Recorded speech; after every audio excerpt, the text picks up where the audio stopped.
of J. Ross TV. What's up, y'all? This your boy J. Ross, hanging out with my cat, y'all. UO in St. Louis, hitting with the McBride trio, man. And I mean, this cat here, he had the line backed up. Everybody want to get at him because, hey, I just want to ask you this. Yeah. Like, it's like love. You play drums with love. Yeah. How did you put love into you for it to come out in your instrument, though? You know, man, I've been playing since I was 2 years old in church, man, and I think it's an absolute blessing to be able to still be playing. I'm in my 30s, and I have nothing but love for the instrument because music has done so much for me, man. So for me, man, I try to give my all, you know. So love is what comes out, and I'm doing it right. I'm trying to.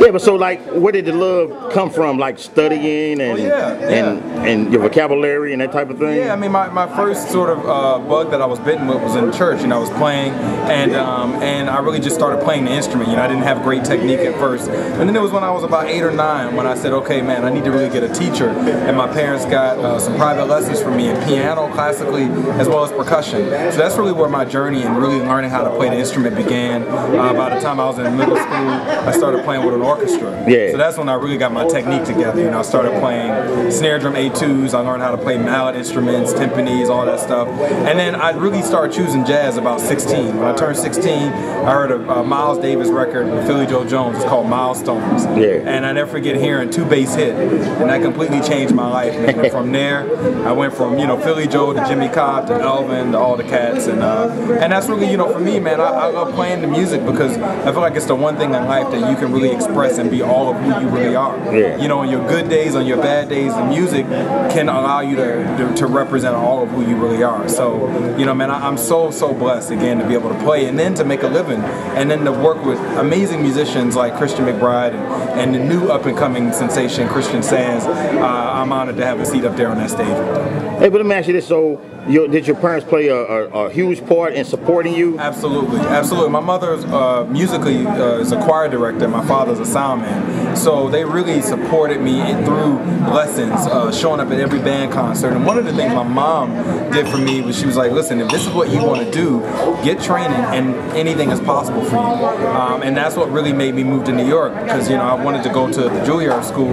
My parents really supported me. I got accepted there with a full ride, thank God. And that was really where the journey to making this music and making it work for me and me working for it really began. And if it had not been for my family, man, even to this day, they are the most supportive to me, man. Yeah. So I think if a musician is really trying to make it, whether it's their family or someone else, you definitely need a serious support system. Yeah, so now growing up, and did you have to sacrifice a lot of like things you might have wanted to do for your music? Absolutely. While my boys was out playing basketball, I was in the shed. You know, I mean, for me, you know, I had sort of a normal life until I was about, I would say maybe 12 or 13, because music was just sort of around. Yeah. But then when I really started taking it seriously, which was about 14, 15, that's when, man, I was spending 5 to 7 hours a day. I would literally go to school, come home. My dad and I built this little shed in the back of my house. This is the band right here. Peter Morton. Peter Morton, pianist for Diana Reeves. Come on. Video Bob. I got him. I love this cat, man. I used to call him one of the best young drummers, but he's kind of middle-aged now. He's one of the best middle-aged drummers out here. I love this cat. He's killing it all night. And I'm thankful for the senior pianist. St. Louis and Peter Morton, y'all. Right there. It's good, man. Piano virtuoso for Diana Reeves hanging out. How are you? Hey, well, it's all good though.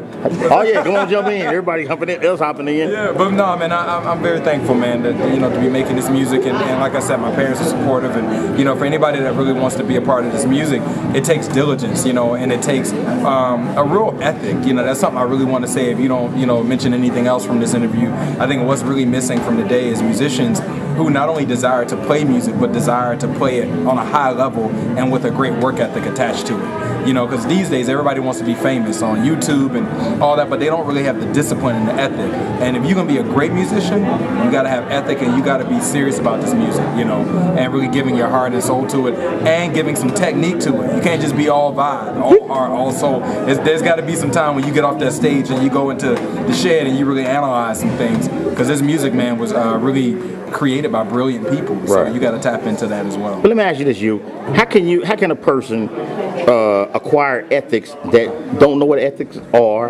and don't have a mentor around that can teach them or show them? Well, the first thing you can do, man, is ask. You know what I mean? I mean, if you want to go to the old Bible verse, "Ask and ye shall receive," man. If you really want somebody to help you with this music, there are people out there. You know what I mean? So I would say, if you somewhere in Oklahoma, you know, and you want to be a great drummer, then figure out who is the great drummer, you know, in that area. And that's really the story of my life. I'll tell people any day, I was never the best musician, but to this day, I don't think there's many people that work as hard as I work to get to where I am. And so I would say, when I was in Jacksonville and I wanted to be a jazz musician, I found the greatest drummers in Jacksonville. When I got to New York, I found the greatest drummers in New York, you know. And even if you can't get close to them, you can look at them, you know what I mean, from afar. And especially now, man, with YouTube, that, you know, when I grew up playing music, there was no YouTube. So, I mean, my mom and dad, they would buy me little instructional videos, or I would try to catch somebody coming through town, or you know about the whole bootleg scene. There'd be like a scene of bootlegs where cats be videotaping stuff. So for me with YouTube, man, I mean, I stay up half the night looking at great drummers like my friends like Hutch and Tank and all these great drummers.